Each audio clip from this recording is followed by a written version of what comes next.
Salve, salve, galerinha do nono ano. Vamos pro nosso último conteúdo do terceiro bimestre.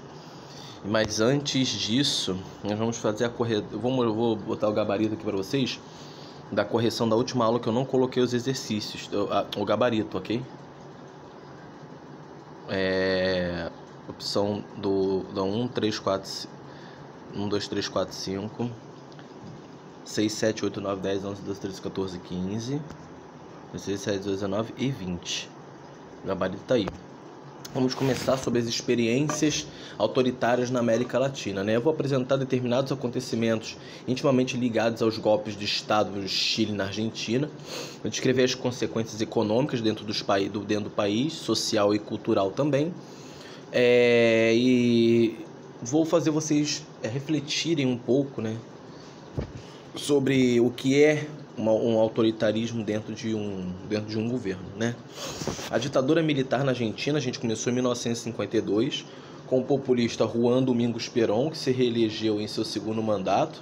Houve um aumento do caráter autoritário em seu governo, que causou uma radicalização da sua oposição. Além de se perder o apoio de setores da igreja, do exército, poucos anos depois, em 1955, Juan Perón foi deposto pelas Forças Armadas, que colocou o general Lombardi na presidência da Argentina. Tá? Quase 20 anos depois, em 1973, Perón consegue novamente a reeleição.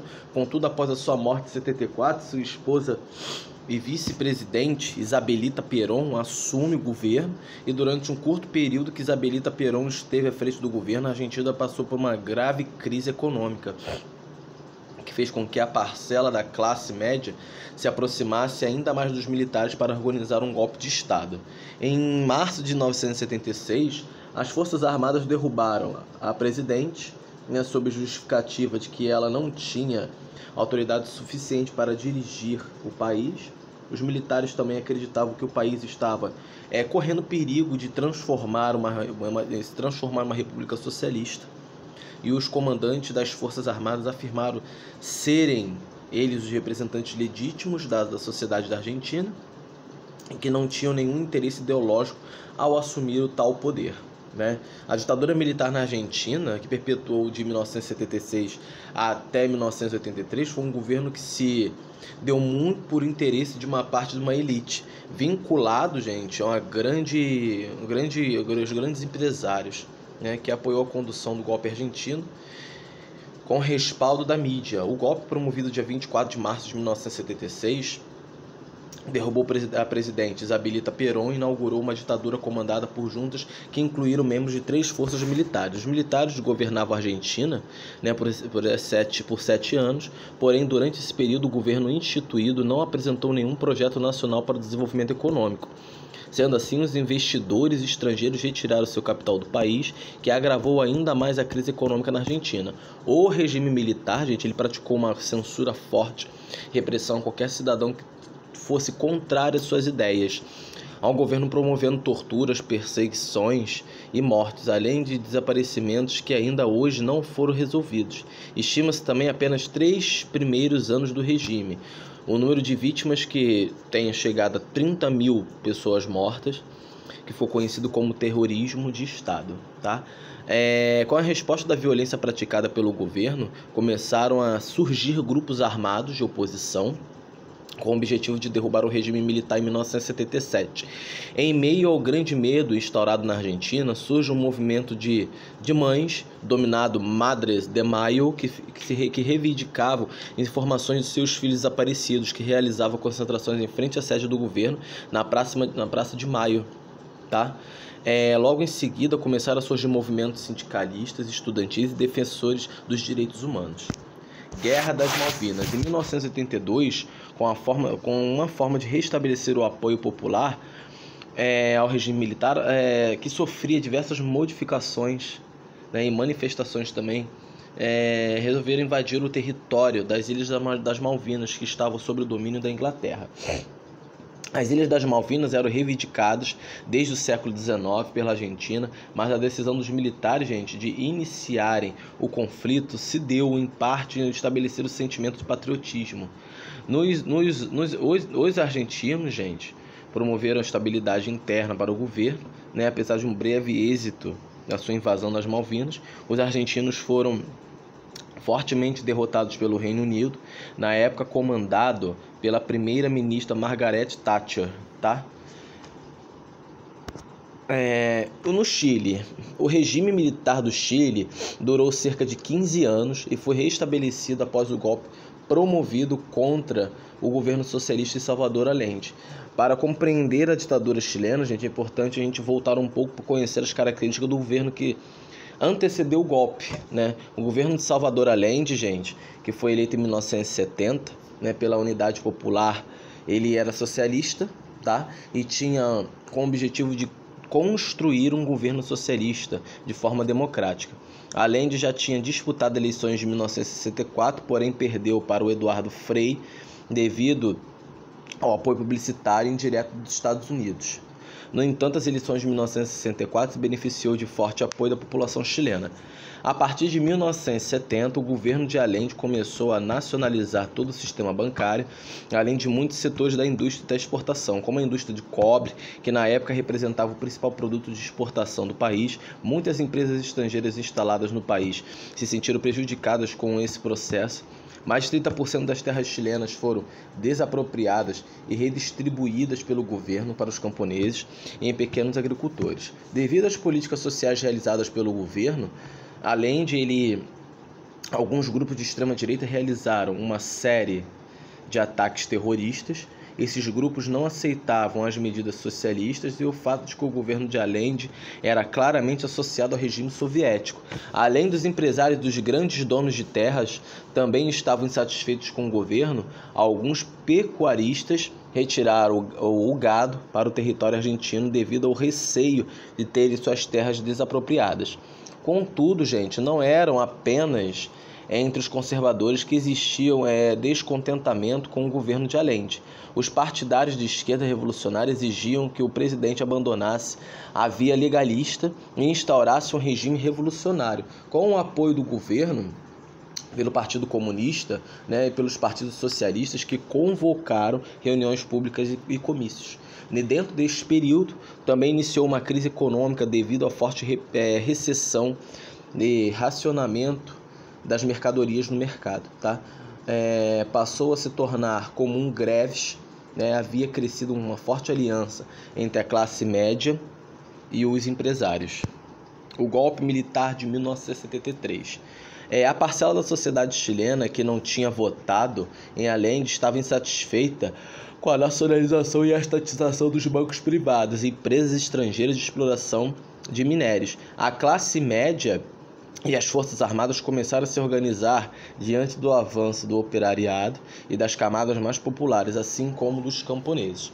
Do exterior do governo dos Estados Unidos e de países sob ditaduras militares como o Brasil, que financiavam as escondidas organizações do golpe de Estado contra Allende.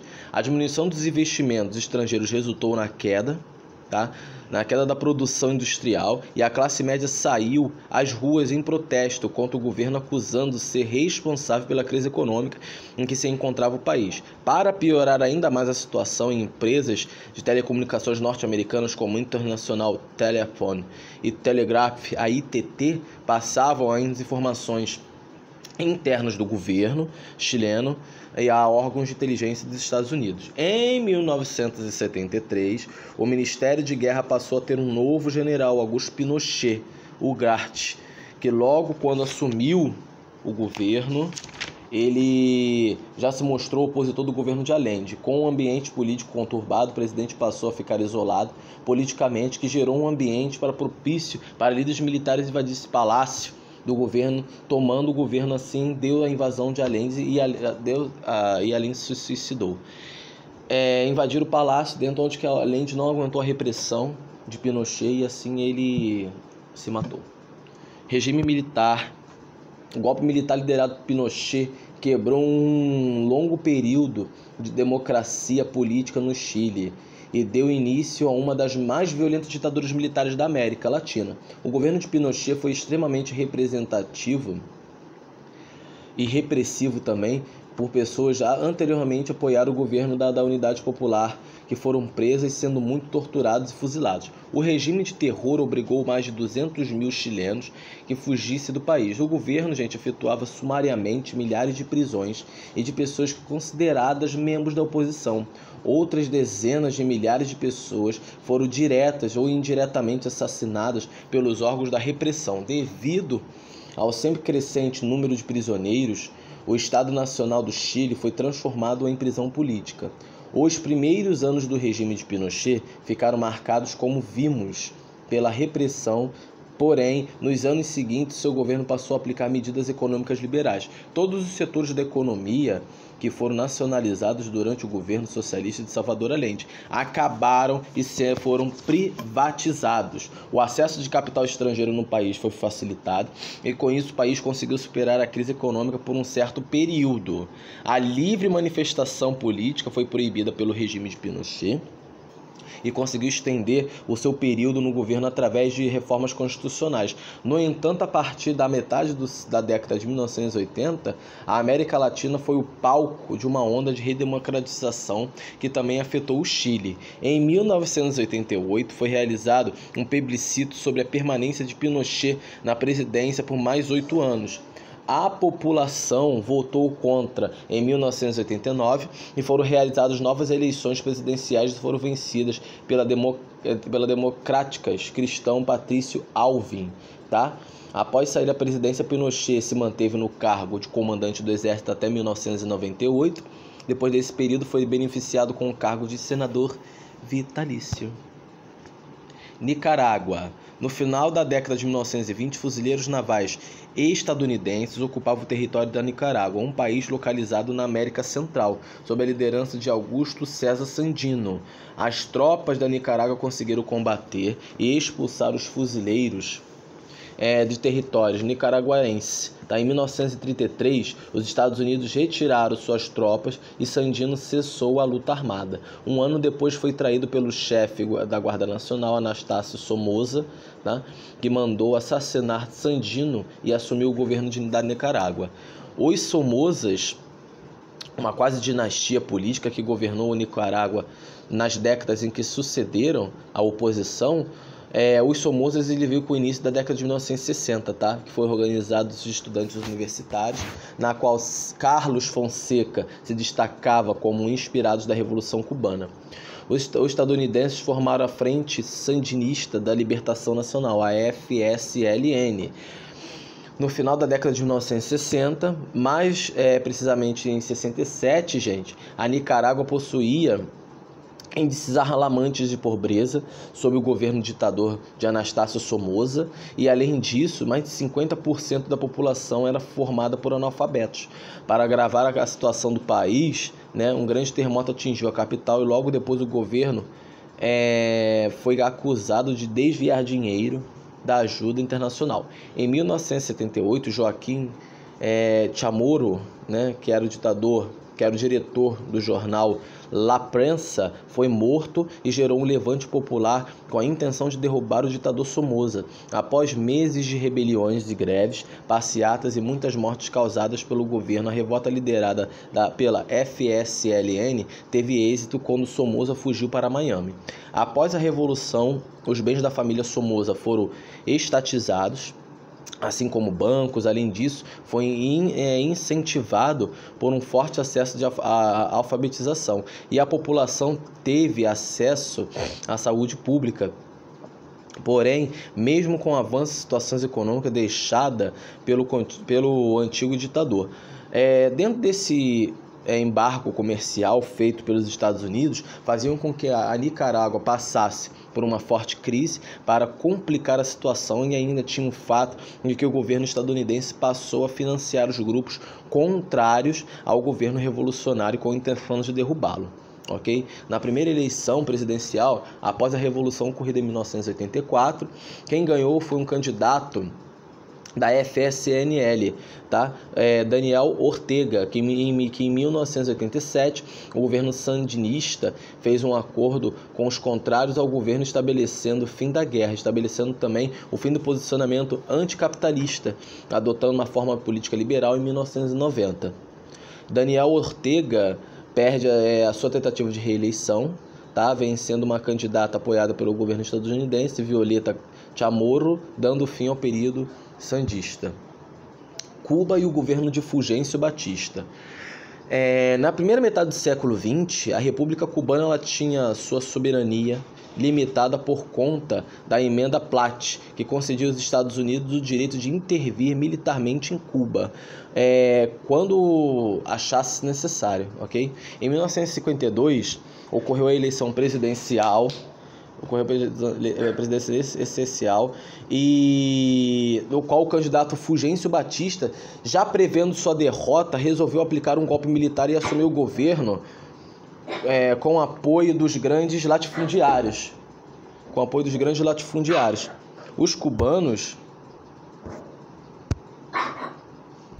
dentro desses latifundiários cubanos, tendo seu governo reconhecido pelos Estados Unidos. O governo Batista foi extremamente sanguinário, tá? Tendo feito diversos presos políticos, além de mortos e desaparecidos, e teve fim em 1959. Quando o movimento revolucionário criou em Cuba, liderado pelas figuras de Fidel Castro e Ernesto Che Guevara, Camilo Cienfuegos e Raul Castro, que entraram na capital cubana e derrubaram o governo de Fulgêncio. Fidel Castro, que era um nacionalista, passou a aproximar o governo de Cuba à União Soviética, através de acordos comerciais. Os Estados Unidos, através da CIA, Central de Inteligência e Agência, começaram a treinar um grupo de exilados cubanos no estado da Flórida, que veio invadir Cuba através da Baía dos Porcos. Em abril de 1961, o grupo chegou a desembarcar, mas recebeu pesados ataques do exército cubano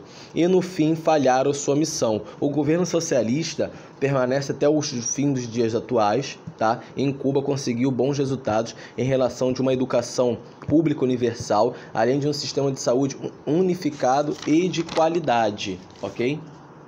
Uruguai, até meados de 1963, o Uruguai foi governado pelos conservadores do Partido Blanco. Contudo,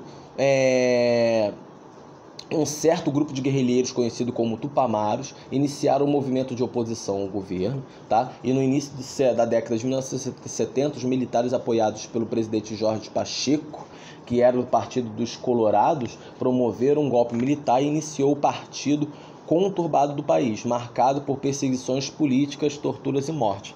O regime militar chegou ao fim apenas em um ano de 1985, quando ocorreu um plebiscito que retirou os militares do poder, restabelecendo os partidos políticos antigos e criando novos, como o caso dos Tupamaros, que formaram um partido após serem anistiados.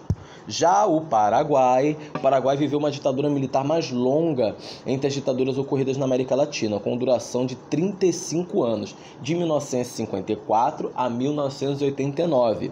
O golpe militar do Paraguai ocorreu no ano de 1954, resultando na expulsão do presidente Frederico Chávez, do poder da seção do general Alfredo Stroessner. Em julho de 1954 foram realizadas eleições, onde, sem concorrência, o general Alfredo ganhou com 99% dos votos e assumiu a presidência da República. Stroessner inaugurou o regime autoritário com o apoio da base política colorada e dos Estados Unidos da oligarquia agropecuarista. Alfredo chegou ao poder com a promessa de que iria modernizar o país, porém sua forma de governar não se diferenciou nada das demais ditaduras feitas na América Latina, e grande parte de seus opositores foram torturados, perseguidos e mortos. Além disso, Stroessner também recebeu ajuda financeira dos Estados Unidos. O plano econômico do Paraguai teve um acentuado crescimento durante o regime militar de Stroessner. Houve um aumento do ingresso da verba internacional para os agropecuários e as reformas importantes, como a construção da usina hidrelétrica de Itaipu, em parceria com o Brasil. No início de fevereiro de 1989, chegou ao fim 3 décadas de um governo ditatorial, deposto da presidência paraguaia através de um golpe, chegando ao poder então o general Rodríguez, eleito em maio do mesmo ano, presidente do país. Gente, semana que vem a mesma coisa, Eu vou colocar o gabarito dos exercícios, tá bom? E já vou começar a matéria nova do quarto bimestre, tá bom? Eu não coloquei aqui no slide, mas espero que vocês assistam até o final. E a página vai da 271, 272, 273, tá? E 274, 275 e 276, ok? O gabarito eu vou disponibilizar semana que vem, tá bom? Fiquem com Deus, se cuidem. Infelizmente acho que esse ano não vamos nos ver mais, mas espero que estejam todos bem dentro das suas casas, tá bom? Fiquem com Deus, um grande abraço. Tô morrendo de saudade de vocês.